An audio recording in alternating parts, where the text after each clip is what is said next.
Le damos la bienvenida nuevamente a toda la gente linda que nos está mirando, que nos está escuchando, que se suma a este club de lectura. Como siempre les decimos, a través de YouTube, la posibilidad de vernos en nuestro canal que es Club de Lectura RTM. También estamos en su aplicación de podcast y también, por supuesto, pueden escuchar nuestras voces en Radio Transmundial Uruguay todos los sábados a las 21 horas por el 610 AM. Y le doy la bienvenida a quien ya es un amigo de esta casa, un habitante de esta casa de Transmundial y de este espacio de Club de Lectura, el profe Steve Marchenko. ¿Cómo estás, Steve? Bien, buen día Alejandra, buenas tardes, buenas noches, sea el horario que se escuche este programa. Un gusto estar de nuevo acá contigo, gracias siempre por invitarme y bueno, ojalá que tengamos un lindo programa donde podamos seguir reflexionando sobre temas que por ahí son de tanto interés, ¿no?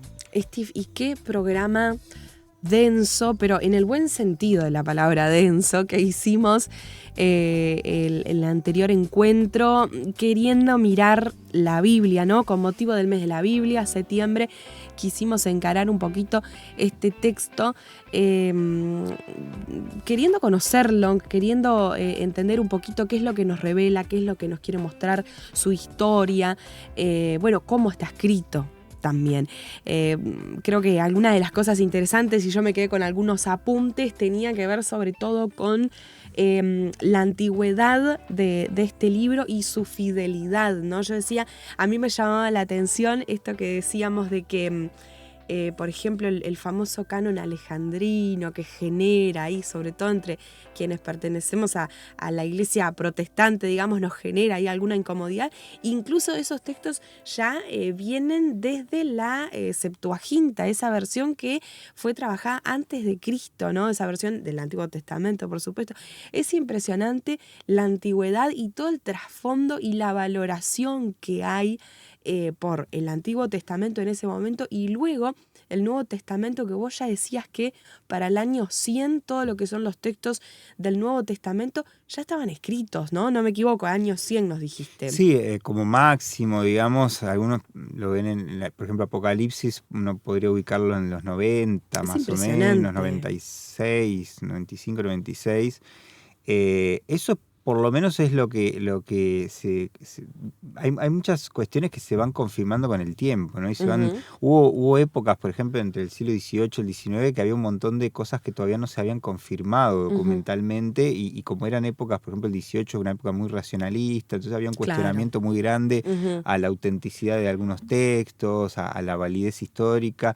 Después, en el siglo XX, empieza a haber un montón de avances arqueológicos, por ejemplo, que empiezan a confirmar, y hasta el día de hoy yo sigo páginas, por ejemplo, que están todo el tiempo actualizando información, porque hay cada vez más procesos de excavaciones, procesos arqueológicos, hallazgos, y hay un montón de cosas que en el siglo XX aparecieron, ¿no? Desde los rollos del Mar Muerto, por ejemplo, en 1947, que fíjate que fueron textos que se encuentran por un pastor de ovejas que está ahí en la zona, digamos, y encuentra ahí en una especie de mini cuevita, digamos, estos rollos que después quedan. O sea, es como si Dios hubiera permitido, digamos, que por muchos siglos hubiera cuestiones que todavía no se supieran, pero que para el que creía la verdad ya estaba planteada, ¿no? Pero era como importante que con el tiempo aparecieran nuevos hallazgos, nuevas pruebas para mostrar que realmente eso no era que tenía una base en el aire, digamos, sino que se iba a ir confirmando con el tiempo, ¿no? Y estuvimos conversando hace un par de encuentros con Samuel Duarte de la Sociedad Bíblica del Uruguay y hablábamos del porqué la celebración del mes de la Biblia. Uno de los eventos tiene que ver con la fecha de San Jerónimo, Jerónimo de Estridón, que fue quien tradujo la Biblia al latín escribió esta famosa versión, la Vulgata, que fue la versión que se utilizó durante toda la Edad Media, de allí, bueno, su importancia, y que Jerónimo tradujo esa Biblia con la ayuda de Santa Paula también, ¿no? Hay ahí detalles históricos bien interesantes. Si no me equivoco, en los 300, por el año 300, por el siglo, viene a ser cuarto después de Cristo. Entonces es impresionante cómo ya en esa época estaba la Vulgata, o sea, había ya una versión completa de la Biblia, porque era una versión completa, era, si no me equivoco, tenía los deuterocanónicos, tenía el canon alejandrino, pero te quiero decir, estaba la Biblia que manejamos hoy por hoy, Sí, y ¿no? además está perfecta en el sentido que es una traducción fiel, digamos. Mirá. Porque también a veces hay como muchas leyendas o muchos mitos que a veces se transmiten durante mucho tiempo, ¿no? Entonces, por ejemplo, a veces en el mundo protestante, a veces, yo qué sé, yo he llegado a escuchar en un momento de mi vida, como que hay no sé, hay una idea como de que cuando Lutero, por ejemplo, plantea la reacción, ¿no? de las 95 tesis y todo eso, pareciera como, no sé, como si la Iglesia Católica tuviera una especie de Biblia deformada, digamos, y entonces de ahí es como que se inventaba cualquier cosa. No, en realidad lo que ocurría era que, dado que había dogmas establecidos basados en la escritura, que a su vez era una traducción al latín, que era la lengua formal, oficial, culta, que había, y que además incluía esos libros que por ahí podían generar discrepancias, pero de todas formas la Biblia estaba ahí, simplemente que como la gente no podía acceder a ella, no podía ponerse a cuestionar si las autoridades de la iglesia o los sacerdotes o el papa de turno, quien sea, realmente, o los concilios, digamos, realmente estaban ofreciendo una especie de discurso, de enseñanza teológico doctrinal acorde al texto. Claro. Pero no es que el texto estaba como... Pero a veces hay como una idea, no sé, como que existe una Biblia católica, no es que existan varias Biblias, es una Biblia que tiene diferentes textos según las versiones. Y en realidad no es que tampoco venga uno y lo modifique y lo saque y lo... O sea, obviamente siempre hay que estar pensando en los que conocen el texto, los manuscritos originales, los que más dominan esto, bueno, que nos permitan entender y brindarnos las herramientas como para ir, verificar estas cosas y saber con qué texto nos enfrentamos, ¿no? ¿Cuál es el texto que llega a nosotros? Claro. Pero eso es muy distinto a creer como que la Biblia se inventó ayer. Claro, ahí va, hay toda una mitología. O que se descubrió hace 500 años. Ahí va, y hay toda una mitología en el mundo académico secular, por ejemplo, como que en realidad como que los textos que llegan a nosotros traducidos, en realidad como que no se sabe si son fieles o no son fieles. A ver, para el que estudie un poquito esto, sabe cómo son los procesos y sabe la fidelidad que hubo, como decías vos, de siglos y los cuidados. Todo esto en el siglo XX, por ejemplo, a nivel evangélico, George McDowell hizo un aporte tremendo en ese sentido, por el nivel de estudio documental, por ejemplo, que brindó durante años, luego justamente a raíz de esta investigación que él hace para intentar combatir la autoridad, digamos, de la fe cristiana, se da cuenta de que no es así, pero él lo hizo después de estar años investigando en universidades, o sea, se tomó un tiempo, digamos, para ir a distintas universidades, porque incluso en su país ni siquiera encontraba los materiales suficientes, tuvo que viajar y como tenía dinero, logró hacer eso. Está muy planteado, por ejemplo, en la película de su vida, digamos, donde muestra, ¿no?, cómo él se toma este trabajo. Pero volviendo a esto, básicamente lo que tenemos que entender es eso, ¿no?, que son siglos y siglos de rigurosidad documental para poder entender cuáles son las versiones. Y hoy en día además hay tanta información que circula que tenemos muchas más posibilidades incluso de entenderlo con claridad, de ir confirmarlo, que nos muestren por qué. Interesante. Y eso ayuda al espíritu crítico, a la confirmación, a entender que no estamos colocando nuestra fe en cosas abstractas, ¿no?, sino que en cosas concretas. Steve, una de las cosas que comentábamos en el programa anterior tenía que ver con esas limitaciones o esas barreras que a veces nos plantea el texto bíblico, y quizás es medio incómodo hablar de barreras, pero las hay, ¿no? Debemos reconocer, me parece a mí, que hay a veces barreras cuando una persona quiere acercarse al texto bíblico, conocerlo, entenderlo en profundidad. Y una de esas barreras, y de pronto queremos meternos de lleno en eso, o no lo llamamos barrera, pero bueno, una de esas complejidades del texto bíblico tiene que ver con los géneros discursivos, tiene que ver con que la Biblia, si bien es una en su sentido general y en su revelación, está compuesta por muchos libros distintos, ¿no?, de distintos autores, y cada uno con una propuesta diferente. Contanos un poquito de eso. Claro, cuando hablamos de géneros discursivos o géneros del discurso, que sería lo mismo, nos estamos refiriendo a que no se puede leer toda la Biblia igual, ¿no? ¿En qué sentido? O sea, sí la leemos igual, está bien, la leemos como palabra de Dios, nos habla, pero lo que quiero decir es que tenemos que volvernos lectores, digamos, si queremos profundizar, ¿verdad? Tenemos que volvernos lectores competentes del tipo de texto, competentes frente al tipo de texto al que nos enfrentamos, ¿no? Es decir, no es lo mismo que una persona lee una carta, que lea una novela, que lea un cuento, que lea un poema, que lea una biografía, que lea un libro testimonial. Tenemos que entender qué tipo de texto estamos leyendo, a qué género discursivo pertenece y por lo tanto decodificarlo adecuadamente para poder interpretarlo adecuadamente dentro de ciertas normas de interpretación básicas, ¿no? Entonces, lo que ocurre con la Biblia es que cada libro de la Biblia pertenece a un género distinto y en realidad, o algunos textos pertenecen a ciertos géneros y otros libros pertenecen a otros. Pero incluso dentro de los mismos libros de la Biblia hay diferentes manifestaciones de géneros discursivos. No son siempre iguales, incluso dentro del mismo libro. Entonces, todo este tipo de cuestiones las tenemos que tomar en cuenta, porque los traductores de la Biblia, por ejemplo, que se han especializado, yo no soy ni traductor ni soy especializado en eso. Por lo tanto, acá yo me remito a los que realmente conocen y saben de esto y nos pueden aportar las herramientas necesarias. Pero los que se dedican a esto entienden estas cuestiones formales de estilo, ¿no? Generalmente son lingüistas o gente que se dedica a la teoría de la traducción u otras disciplinas hermenéuticas, etc. Entonces, básicamente, cuando uno ve esto, uno ve que no solo son especialistas en la lengua, sino que además saben a qué género pertenece el texto que están traduciendo. O sea, si están traduciendo, por ejemplo, un verso poético, no es lo mismo que traducirlo como si fuera un texto narrativo. Si están traduciendo una epístola, no pueden pensarlo igual que si estuvieran traduciendo un texto de carácter, lo que sería, por ejemplo, de literatura apocalíptica, como vemos en el libro de Daniel o como vemos luego en Apocalipsis.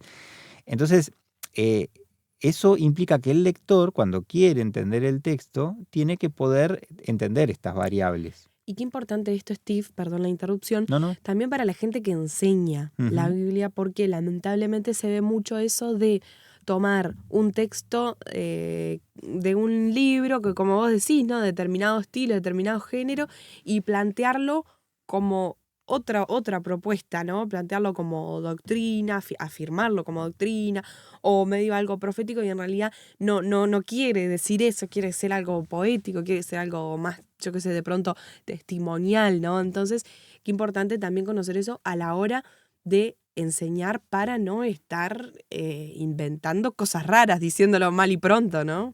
No sé si estás de acuerdo. Sí, totalmente. Por eso uno tiene que entender un principio clave al momento de interpretar, que es que los textos tienen su contexto. O sea, nadie puede descontextualizar Ahí está. El texto, porque si lo descontextualizamos, lo malinterpretamos. Y cuando malinterpretamos, podemos decir lo contrario a lo que está diciendo. Tremendo. Entonces, eso es muy, muy importante, ¿no? Por ejemplo, mirá, te pongo un ejemplo ahora que se me está ocurriendo así al pasar. Después podemos identificar la cita bíblica, porque ahora lo pensé en este momento y podemos después buscar la referencia exacta. Pero hay un pasaje que dice, por ejemplo, en la versión Reina Valera, que es una de las versiones tradicionales, la versión tradicional del protestantismo, digamos, al español, dice algo así como que cuando uno le devuelve con bien a alguien que le ha hecho mal, dice, ascuas de fuego amontonas sobre su cabeza. Dice, ¿no? El pasaje. En cambio, en la versión de Dios habla hoy, que es por ejemplo la que tengo acá. ¿Te re gusta Dios habla hoy? Sí, ¿no? me encanta. A mí también me gusta. Me gusta mucho. Es muy clara. Desde chico la leo y yo, o sea, las dos me gustan. La Reina Valera también. La Reina Valera también me gusta muchísimo, pero hay otras que no tanto. Pero la Reina Valera y la Dios habla hoy me encantan las dos. Simplemente que la Dios habla hoy tiene una particularidad, y es que su lenguaje justamente apunta a captar el espíritu original en la traducción de lo que se entendía en el momento, y a veces la Reina Valera lo que tiene es que traduce tan literal algunas cosas que se te pierde. Que genera que si no entendemos bien ese contexto del que estamos hablando, puede malinterpretarse. Acá es un ejemplo de lo que yo te decía. Por ejemplo, la Reina Valera dice, ascuas de fuego amontonas sobre su cabeza. En la Dios habla hoy dice, harás que le arda la cara de vergüenza. Y uno dice, ¿qué tiene que ver Ah, las ascuas de fuego con la cara de vergüenza? Bueno, lo que pasa es que en lo que se planteaba en el original ajá. tenía que ver con la idea de que cuando uno le devuelve con bien a aquel que te hace un mal, en realidad vos haces que al otro le arda la cara de vergüenza como si se pusiera colorado, digamos, y se enojara Sí, porque vos le hiciste un bien cuando en realidad él te hizo un mal. Lo que pasa es que la Reina Valera, al traducir ascuas de fuego amontona sobre su cabeza, puede malinterpretarse, si lo tomamos literalmente, porque en realidad lo que está queriendo decir es que es como los dibujos animados, ¿vieron? Cuando aparece un fuego sí, arriba de la sí, persona y la persona se sí, pone toda colorada y se enoja, sí, queda como enojado y hay un fuego arriba de él y está claro. como enojadísimo. Bueno, eso es lo que el texto original estaba planteando. Pero al decir ascuas de fuego amontona sobre su cabeza, uno puede pensar que lo que está queriendo decir es que cuando uno le hace un bien al otro, entonces viene un fuego de Dios que lo va a quemar como castigo, digamos, como Juicio, un juicio. Y en incluso, ¿no? realidad, Pensamos fuego, claro, ahí juicio. va. Y está bien, capaz que en ciertos contextos se podría ya interpretar que dentro de lo que está planteado uno podría inferir también esa interpretación, pero en realidad parecería aludir más bien a la reacción de aquel a quien se le hace ese bien que se enoja, digamos, ¿no? Claro. Y entonces es como que le aparece un fuego por el enojo que tiene. Pero eso, entonces, ¿qué pasa? La diosa Blau, y al traducirlo de esa forma, capta mejor el Claro. espíritu original. No estoy haciendo una apología de la diosa Blau en el sentido de que todos tienen que ir a leer solo la diosa Blau, y no. Lo que quiero decir es que la Reina Valera es un español hermosísimo, digamos, que además es propio del español del siglo XVI, digamos, de la España del siglo XVI. La diosa Blau lo que tiene es que a veces tiene como un lenguaje un poquito más fácil de comprender en ciertos contextos más contemporáneos, especialmente para un público latino, por ejemplo, ¿no? Sí, sí. A veces sabes lo que está bueno comparar las versiones, Steve. Lógico. Quizás vos lo haces y mucha Sí, sí, gente que sí. nos está mirando lo hace. Cuando hay un pasaje que o yo tengo que enseñar o que no entiendo algo, no me cierra, comparo varias versiones. Hoy por hoy con internet se puede hacer o en casa tenemos Hay varias Biblias. aplicaciones que uno puede leer las distintas Ahí aplicaciones, está. las distintas versiones a la misma vez, compararlas. Y por lo menos entiendo un poquito más. Sí, por supuesto. Pero ahí es donde uno tiene que también remitirse, cuando no entiende algo, A ver. tiene que ir a remitirse a un especialista que, por eso, por ejemplo, a mí me gusta esta que tengo, que es de Sociedades Bíblicas, que hace muchos años que la tengo. Ajá. Es una versión de Dios hablado y justamente, pero que es una Biblia de estudio. ¿Qué es una Biblia de estudio? Una Biblia que en los textos formales diríamos que es una edición crítica, una edición filológica, una edición que crítica básicamente, ¿no? O sea que tiene ayudas complementarias Claro. para entender la base del texto. Por ejemplo, notas a pie de página, Mm. por ejemplo, digamos, Explicaciones de cuadros, geografía, a veces te explicaciones, dicen. los mapas generalmente están casi siempre, pero una introducción, una Mm, contextualización, por ejemplo, cuando hay palabras difíciles, conceptos difíciles, hay aclaraciones. Bueno, esta palabra quería decir tal cosa, este concepto remitía a esto, en la mm. cultura judía del momento o en el Sí, sí. cristianismo se entendía de esta forma o aludía a esto o aquello. Entonces no es tan difícil como la gente a veces. No queremos que quede del otro programa una idea como de que la gente no puede entender entonces la Biblia si no es un erudito. No, para nada, al contrario. La Biblia se puede entender perfectamente por parte de cualquier lector. Simplemente que hay que desarrollar algunas habilidades de interpretación de lectura mínimas, ¿no? O sea, Sí. de desarrollo de la escritura, de la lectura en la vida de uno, que eso lo aprendemos desde la primaria, Y ¿no? además también cuando uno llega a un nivel de querer profundizar, pero ¿a qué voy con esto? Mucha gente que no cree en la Biblia como una revelación, em, justamente lee al pasar pasajes o contextos y los descalifica porque no los entiende, pero porque le falta eso, quizás, le falta en comprender el contexto, los sentidos, las Sí. explicaciones que puede encontrar con un poquito más de lectura, poniéndole un poquito más de curiosidad. Y ahí a mí me parece que está bueno que nosotros, que sí creemos en la Biblia como palabra de Dios, también aprendamos a desarrollar esa curiosidad como una función apologética, de que si alguien viene y nos critica tal texto, te lo explico, le decís, y uno mismo conocerlo también para poder compartirlo con otros. Ahí está. Una cosa importante a tener en cuenta, Sí, totalmente de acuerdo con lo que decís, es que nunca en toda nuestra vida vamos a haber aprendido todo lo que tenemos que saber al 100%, claro, digamos. Sí podemos llegar al 100% de lo básico que tenemos que aprender, de lo que claro, Dios ha revelado a nosotros. Eso, obviamente, todo creyente debe conocer las cuestiones básicas. sí. Pero después Entonces, en realidad es como si uno se metiera en un conocimiento que es permanente. Claro. O sea, por eso nuestra relación con Dios tiene que ir cambiando, porque si no ya hubiésemos aprendido todo lo que teníamos que aprender. Y en realidad, al escarbar y buscar cada vez más, vamos aprendiendo más cosas. Obviamente, no se aprende de un día para el otro. Todo este tipo de cosas. Pero también va a depender de la sistematicidad que cada uno le imprima. O sea, si uno se entusiasma con esto y le dedica horas de estudio, horas de lectura, horas de profundización, va a avanzar muchísimo más que uno que por ahí se lee un capítulo cada 3 años, ¿no? O lee algún libro de la Biblia cada 3 meses, cada 4 meses, ¿no? No es lo mismo que ir y profundizar. Entonces, volviendo al tema de los géneros, de alguna manera, lo que ocurre es que tanto el Antiguo Testamento como el Nuevo Testamento tienen una estructura basada en los géneros. Claro. Y esto es importante porque a veces tenemos la idea como de que es todo cronológico. No es todo cronológico. Dirías vos, como decíamos en un programa anterior, como pasaba en las Crónicas de Narnia, que Lewis escribe la historia y después vuelve para atrás, o en la Guerra de las Galaxias, que pasa esto mismo. No sabes por dónde empezar. Algo así pasa en la Biblia. Es decir, no es que todo va en orden cronológico. Empezamos con Génesis y cuando llegamos a Apocalipsis pasamos por una línea. Hay cosas que en realidad van para atrás. Por ejemplo, cuando empezamos, de hecho esto es una de las limitaciones que tiene mucha gente, cuando empieza a leer a veces empieza Génesis, Éxodo, Levítico, cuando llega a Levítico empieza como a detenerse, ¿no? Empieza como a trancarse, porque dice, pura ley, todo, leyes, parece que estoy leyendo la Constitución, ¿no? A mí me pasó cuando era más joven esto, por ejemplo, y varias veces lo retomé, varias veces seguí, hasta que llegó un momento que dije, lo tengo que leer entero. Pero yo ya tenía unos cuantos años cuando pensé esto. Había leído muchos libros de la Biblia varias veces, pero esta idea de leerla de punta a punta me detuvo por algunos años, hasta que un día dije, no, la tengo que leer incluso olvidándome de todo lo que me han enseñado los libros, las lecturas, las cosas. Decir, bueno, voy a la palabra de Dios que me hable por sí misma, ¿no? Y estuve 4 años leyendo de a poco, lento, ¿no? Y ahí le leí de punta a punta. Y eso me impactó profundamente, porque las cosas que yo había aprendido las confirmé, las que entendía que realmente eran así. Claro. Y las otras dije, bueno, esto es un poco más discutible, la interpretación que tiene aquel, el otro.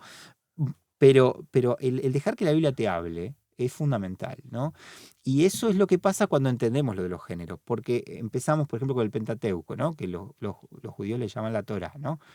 Y entonces ahí uno va de Génesis a Deuteronomio y uno se encuentra con que hay todo un gran relato que involucra narrativa, leyes, cuestiones jurídicas, pero después pasa a lo que sería lo que los judíos le llamaban Nebim, ¿no? Que tenía que ver con los profetas, que en el caso de las ediciones más cristianas de la Biblia, como las que tenemos nosotros, está ordenado entre históricos, digamos, y una mezcla ahí entre los históricos y los proféticos, ¿no? Porque, por ejemplo, en los escritos llamados, que es el tercer grupo que tenía el judaísmo, Ketubim, los escritos, en la forma en la que está ordenado en las ediciones cristianas de la Biblia, por ahí los tenemos mezclados entre medio, entre los históricos y los proféticos, ¿no? Por ejemplo, vos tenés como este cuadro, ¿no? Nosotros tenemos el Antiguo Testamento acá, y tenemos Pentateuco, libros históricos, libros poéticos y libros proféticos. Pero en el ordenamiento judío teníamos la ley, o sea, la Torá, Nebim y Ketubim, o sea, los profetas y los escritos, finalmente, vuelta a ese grupo. Nosotros los tenemos a veces ordenados de manera diferente, pero cuando vamos a los históricos que están a continuación del Pentateuco, en realidad los libros proféticos que están después, en realidad remiten al mismo momento histórico de muchos de los libros históricos. O sea, no es que viene después. Entonces, por ejemplo, uno lee Isaías, Jeremías, Lamentaciones, Ezequiel, Daniel, Osea, Joel, Amós, Abdías. Todos esos libros remiten a comportamientos proféticos de estos profetas que estaban dando mensajes de parte de Dios en procesos que tenían que ver con momentos de los libros históricos. Para eso hay algunas guías, viste, de lectura de la Biblia en determinado tiempo que te llevan picoteando. La cronología general, digamos. Ahí está, la cronología bien histórica, claro, ¿no? Esas guías están buenas. Y ahí uno entiende que tal libro en realidad pertenece a tal momento y a tal momento. A tal contexto. Y no es que todo viene a continuación una cosa de la otra, ¿no? Porque si no, uno va para adelante y después llega un momento y parece que volviera para atrás. Claro. Y justamente es por eso, porque en el medio además tenemos los libros poéticos o sapienciales, que muchos de ellos estaban en los escritos del judaísmo, y ahí entra, por ejemplo, Job, Salmos, Proverbios, Eclesiastés, Cantares. Estos son como textos independientes que están dentro del proceso histórico que se relata en los libros históricos. Por ejemplo, los salmos son manifestaciones líricas y musicales que hace David o que hacen algunos otros salmistas, Ajá. como Asaf, por ejemplo, en momentos diferentes de la historia de Israel. Es como un cancionero, es como un texto independiente, digamos, pero que remite a cuestiones que están relatadas en cuestiones de los libros históricos, Sí. donde, por ejemplo, es como si David hiciera un poema musicalizado, una canción que alude a una experiencia de carácter autobiográfico que tuvo en tal momento. Ajá. Pero si no contextualizamos eso, tomamos el Salmo como una especie de texto que está ahí en abstracto. Claro. Y no es así. Lo mismo en Proverbios, los Proverbios de Salomón remiten a referencias que tienen que ver con sus consejos en un momento dado. En el caso de Eclesiastés ha habido discusiones sobre esto, pero el otro día hablábamos en el primer programa, Ujú. esa idea de que si tomamos como que realmente es un texto de Salomón, que pudo haber sido recogido después o no, pero si son palabras de Salomón, de alguna forma remiten a un proceso lineal de la vida de Salomón, pero que remite a momentos diferentes hasta su conclusión final, Mira. Ujú. ¿no? Sí. Donde, por ejemplo, la historia de Salomón, que vemos en los libros históricos, ¿no? En Reyes, Crónicas, demás, vemos que hay pequeñas referencias a cuestiones biográficas del personaje, o sea, del Ah, personaje histórico, digamos, pero que después en Eclesiastés, por ejemplo, vemos su desarrollo conceptual, como si hubiera sido una escritura de él mismo reflexionando sobre eso. Lo mismo, Cantar de los Cantares es un texto complejísimo, en el sentido de que, por ejemplo, desde el punto de vista del género, ¿qué es? Es una especie de teatro poético, por decirlo de alguna manera, mira. ¿no? O una lírica dramatizada, ¿no? Tenemos la voz de un el esposo, la esposa, un coro, casi que al estilo de lo que eran ciertos textos, por ejemplo, griegos, que utilizaban el coro como referencia. O sea, y está también dramatizado, musicalizado, eh, pero es un diálogo amoroso Sí. y que de alguna manera, en realidad, uno podría decir, bueno, ¿qué tendrá que ver con alguna de las historias amorosas de Salomón, desde el punto de vista autobiográfico, ¿no? Claro. O capaz que no, que es simplemente la representación de una temática amorosa a partir de una visión poético-teatral, Ajá. ¿no? Pero quiero decir, es inclasificable incluso, desde el punto de vista de lo que es la lógica que tenemos nosotros en Occidente, heredada del mundo greco-latino, ¿no? De que hay Ah, narrativa por un mira. lado, lírica Claro. por el otro, Claro. dramática por el otro. Eso es una configuración greco-latina que Mm. no pertenece al contexto judío ni al contexto cristiano después. Lo que pasa es que nos acostumbramos en Occidente a remitirnos a la visión aristotélica de esto, que tiene que ver con lo que la épica es una cosa, la lírica es otra, la dramática, que además Aristóteles ni siquiera habla de lírica, pero después los renacentistas que retoman todo esto es como que ellos ordenan todo, ¿no? Y reformulan, reinterpretan, pero si uno va a los géneros en la Biblia no tiene nada que ver con estas Claro, divisiones. como que además hay una distancia no solo histórica, sino que cultural, podemos decir. Claro, En a lo que el. me refiero es que, digamos, nosotros en Occidente tenemos Ahí la va. herencia greco-latina por un Ahí lado, en está. una serie de temas, y la herencia judeo-cristiana en otros. Y Ujú. están mezclados en nuestra Claro. identidad cultural occidental, ideológica, etcétera, nuestros valores, nuestra configuración de la política, de la sociedad, de lo jurídico, etcétera. Pero ¿qué pasa? Hay cosas en las que lo greco-latino se ven mucho más Ahí claramente está. Ahí y está. hay cosas en las que lo judeo-cristiano se ve más claramente. Ujú. Pero ¿qué pasa? En el caso de, por ejemplo, de los textos y de los géneros literarios y de los géneros del discurso y todo eso, en realidad hemos naturalizado en nuestra mente, en el imaginario social, la idea de que existe la narrativa, existe la lírica, existe la dramática, existe la ensayística como verdades naturales prácticamente. Cuando en realidad son Sí. configuraciones históricas que en un momento en una sociedad determinada se piensan los textos de esa forma. Pero en la Biblia no hay esa idea, porque no les interesaba a los autores bíblicos reflexionar teóricamente sobre el género al que pertenecía el texto que estaban escribiendo, Claro. simplemente lo Lo hacían. escribía. Ujú, Entonces, ujú. cuando uno va, ve que son mucho más complejos a veces de lo que parece, Claro. porque los tratamos de encasillar en una mente greco-latina. ¿Se Claro. entiende? Allí está, ahí puede estar la barrera, quizás. Ujú, Claro, porque decimos ujú. esto que es narrativa, esto es lírica, dramática, puede ser todo, como dije recién, ¿no? El Cantar de los Cantares es una mezcla, ¿no? El libro de Job, ¿qué es el libro de Job? Es una especie de épica cósmica, eh, qué sé yo, que involucra diálogo, lírica, narrativa. ¿No tiene contenido de ensayo también?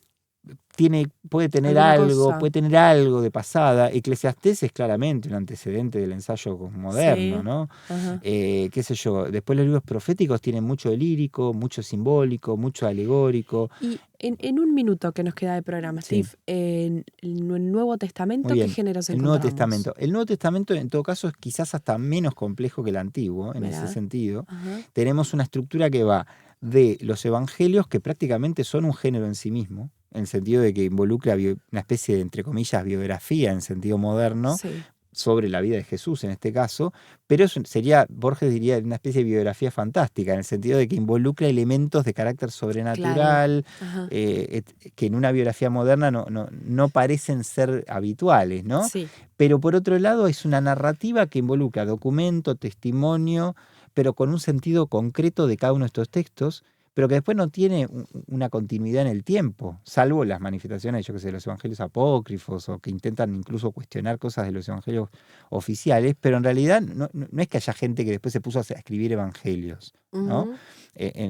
O sea, sería como una cosa exótica, digamos, ¿no? Pero quiere decir, es un género en sí mismo prácticamente, ¿no? No tiene ni Sí, qué antecedentes, ni interesante. tiene una continuidad en el tiempo como un Interesante. género en sí mismo. Ujú. Después tenemos el libro de Hechos de los Apóstoles, que es un libro histórico documental, Ujú.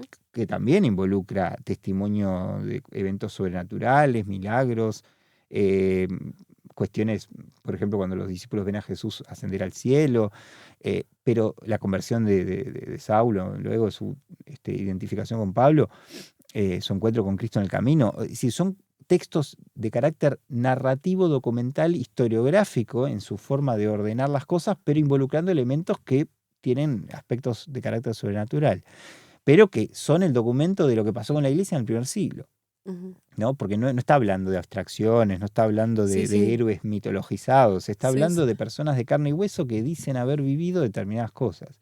Y después tenemos las epístolas, que podemos ordenarlas en las epístolas más generales, perdón, las de Pablo, perdón, en primer lugar, las paulinas, digamos, que serían 13 atribuidas claramente a Pablo. Hay una que hubo una discusión histórica, que era la de Hebreos, que en Ajá. realidad, por ejemplo, la edición Reina Valera hasta 1909 consideraba que era de San Pablo, ¿no? Mirá. Pero después empezó a haber una idea, bueno, no sabemos si realmente es de él, a diferencia de las otras no se identifica, entonces vamos a considerarla anónima, ¿no? Entonces se habla de la epístola a los Hebreos como una carta anónima, ¿no? Mirá. Ujú. Pero después tenemos las de Pedro, Santiago, Juan y Judas, ¿no? Que son los otros apóstoles, esa sería como el segundo grupo de epístolas, Ajá. y finalmente el Apocalipsis, que es literatura apocalíptica, que ya existía siglos antes. En el libro de Daniel la última parte del libro es literatura apocalíptica, en los últimos Ajá. capítulos, cuando habla de los eventos futuros, Ajá. por ejemplo, que mezcla visiones con imágenes de tipo onírico, con representaciones simbólicas de cuestiones que tienen que ver con acontecimientos históricos, pero a nivel profético. Bueno, Apocalipsis hace lo mismo. Entonces, pero más complejo, incluso, te diría. Entonces, básicamente esa es la estructura, y a nivel de los géneros es eso lo que encontramos en el Nuevo Testamento. Y en el Antiguo tenemos mucha más variabilidad, digamos, de todo esto. Claro, claro. Quizás se puede deber al contexto de origen del Antiguo Testamento, Claro, tiene o mayor, yo y su diría, historia claro, también. hay mayor distancia en el tiempo de los Ahí distintos está. libros, distintos Y, autores. y me En el Nuevo imag- Testamento hay más homogeneidad, ¿no? y me imagino que además el Nuevo Testamento más empapado por toda la cuestión del Imperio Romano también, ¿no? Esa El Nuevo, presencia. decís, claro. El Nuevo, El perdón, no Nuevo, sé qué dije. El sí. Nuevo Testamento más empapado por el Imperio Romano, el contexto romano, que quizás nos lo acerca un poquito más, no, Sí, no o tampoco sea, tanto. históricamente obviamente es más cercano a Ahí nosotros. está. Lo interesante es cómo confluyen en el Nuevo Testamento, por ejemplo, el libro de Hechos, la mezcla entre la cultura greco-latina que estaba instalada en ese mundo y Claro, la cultura cristiana que empieza a crecer en ese mundo. Por claro. ejemplo, como en el libro de Hechos vemos cómo Pablo se enfrenta a esos dilemas con los griegos y con los romanos a nivel conceptual. Sí, Cuando va a Atenas, por ejemplo, sí, re y discute con interesante. los epicúreos y los estoicos, o cuando va a Listra y se encuentra con que lo confunden a él y a Bernabé, los confunden con Zeus y Hermes, porque hacen un milagro y creen que son dioses materializados. O cuando Impresionante. va a Éfeso y discute, no, se genera un conflicto porque empiezan a cuestionar la divinidad de los dioses grecolatinos, y entonces está Demetrio, digamos, el que hacía estampitas de la diosa Artemisa o Diana, como le llaman los romanos, y al Pablo hablar de que son dioses falsos, etcétera, se arma un revuelo en la ciudad porque él cree que le van a quitar el negocio, porque ya la gente va a empezar a dejar de creer en esos dioses. Bueno, ahí vemos la conexión histórica, ¿no? Con esa concepción que luego el cristianismo termina como haciendo que se termine. Es decir, la religión olímpica de esas culturas se termina unos siglos después, cuando el cristianismo se expande, ¿no? Impresionante, re interesante, re interesante. Hemos escuchado al profesor Stefan Marchenko, porque no te presentamos así al arranque. Él es no hay problema, ya lo conocen igual. Profesor de literatura, magíster en ciencias humanas, opción literatura latinoamericana. Todo eso es lo menos importante. Lo más importante es que conversemos de estos temas. Que ¿verdad? es un amigo de la casa, así que te agradecemos, Steve, por todo esto tan interesante que hemos charlado. Siempre nos quedan ganas de seguir conversando, seguir escuchándote, porque la verdad que, bueno, aprendemos un montón. Gracias por el tiempo compartido acá. Al contrario, gracias a vos por la invitación y por este tiempo. Saludos a la audiencia. Sí, vamos a contarle a toda la gente que nos está mirando que, bueno, es posible mirarnos, vamos a hacer así, a los que nos escuchan les decimos que es posible mirarnos en YouTube, en Club de Lectura RTM está nuestro canal, se suscriben, ponen su me gusta, dejan sus comentarios, que eso nos ayuda un montón. Y a quienes nos están mirando también tienen la posibilidad, si les queda más cómodo, de escucharnos en su aplicación de podcast, como puede ser Spotify. Estamos allí como Club de Lectura RTM, o también pueden escucharnos por el 610 AM Radio Transmundial Uruguay todos los sábados a las 21 horas. Y para todos en general, recuerden por favor ir a su aplicación de Instagram, buscarnos como Club de Lectura RTM y empezar a seguirnos allí para estar en contacto, para hacernos saber, bueno, sus temas de interés. Y también, ¿por qué no? Cada vez que sale un nuevo programa, bueno, por allí estamos haciendo alguna publicación y ustedes se enteran de cada tema nuevo que vamos tocando. Steve, muchísimas gracias nuevamente. Por favor, y así que, bueno, animar a la gente a poder comprender un poquito más, bueno, de qué va cada texto bíblico, para acercarse con un poquito más de claridad, quizá, ¿no? Sí, y no tener miedo de ir y buscar ayudas, ediciones críticas, comparar, ediciones de estudio, aprender más, buscar lo que no conozca, formarme, aprender más. Ahí está, animarse a leer en definitiva. Hasta la próxima. Hasta la próxima.